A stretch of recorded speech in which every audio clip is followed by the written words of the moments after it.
ও ঠাকুমা, আজ কি গল্প শোনাবে? আজ শোনাবো স্বপ্নভঙ্গের গল্প। শোনাও তাহলে। সে বহুদিন আগের কথা।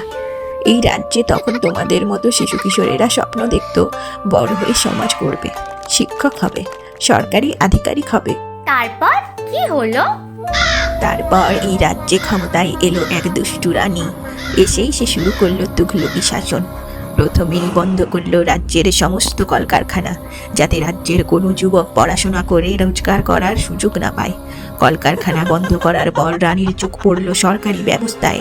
সেখানে মেধার বদলে টাকার বিনিময়ে চাকরি বিক্রি হলো। রানীর সব নেতা মন্ত্রী টাকা নিয়ে রানীর কথা মতো তার ঘনিষ্ঠদের চাকরি দিল। তারপর কি হলো?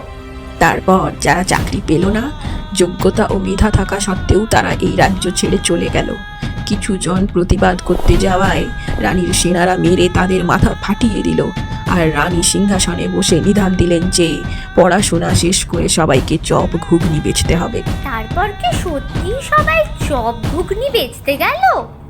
না, তারপর সেই চাকরি প্রার্থীদের সাথে এই রাজ্যের সমস্ত জনগণ প্রতিবাদে সামিল হয়ে উঠল। রাজ্যবাসীর প্রতিবাদের ফলে রানীকে এই রাজ্য ছেড়েই পালাতে হলো। তুমি যদি অন্যের স্বপ্ন ছেলে খেলা করো, তাহলে বাকিরাও তোমার স্বপ্ন কেড়ে নেবে। আমার গল্প ফুরলো, নোটে গাছটি মুড়লো। পাল্টানো দরকার, চাই বিজেপি সরকার।